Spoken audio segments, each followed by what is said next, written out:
Shapiro time delay is caused by refraction. Gravitational time dilation does not exist. Marius L. Vossile at Vossile effect. The Shapiro time delay effect, or gravitational time delay effect, is one of the four classic solar system tests of general relativity. Radar signals passing near a massive object take slightly longer to travel to a target and longer to return than they would if the mass of the object were not present. The time delay is caused by time dilation, which increases the time it takes light to travel a given distance from the perspective of an outside observer.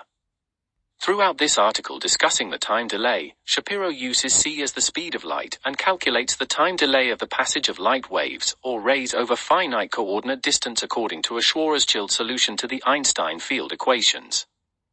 Wikipedia.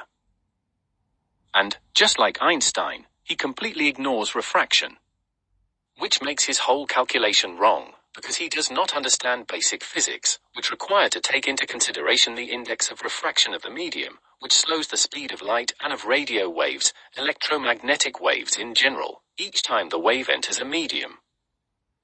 Which is why the radio wave will slow down when passing near a massive object, because of the atmosphere which surrounds the massive object, i.e. sun or planet, which causes the radio wave to refract and decrease its speed to v equals c n, where n is the index of refraction of the medium. And, since time is distance over velocity, t equals d v, then if the velocity v decreases, the time t increases. So it will take a longer time for the radio wave to travel the same distance than if it was traveling at the speed of light in a vacuum c. That's where the time delay comes from. It has absolutely nothing to do with gravity or general relativity. The time delay obviously occurs because the radio waves obviously refracts in the solar heliosphere and corona, which slows its velocity to v equals c n, where n is the index of refraction of the gases which make up its atmosphere.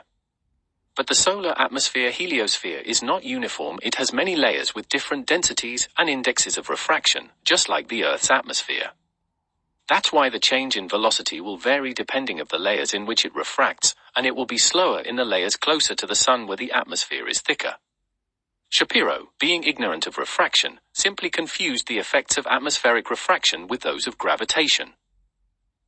Shapiro completely ignored the gaseous atmosphere which surrounds the sun and used c the speed of light in a vacuum everywhere in his calculations, instead of v equals c n. As if the sun did not have any atmosphere and was surrounded by a pure vacuum. So, just like in the case of gravitational redshift, Einsteinian pseudophysicists have confused an effect produced by refraction with one of gravitation. Which proves once more that general relativity is an absurd pseudoscience based on a complete ignorance of classical physics and refraction. This is just another example of how general relativity is illogically proven by these relative scientists, who don't understand basic refraction physics and confuse a well-known effect of refraction with an imaginary one of gravitation. They never use the formula v equals c of n, where n is index of refraction, which is learned in high school. Instead, they use c the speed of light in vacuum everywhere, even if there is no vacuum, ignoring all the gases like helium, which they use to illogically prove the gravitational effects predicted by general relativity. But all that they prove is Einstein's prediction that two things are infinite, the universe and human stupidity.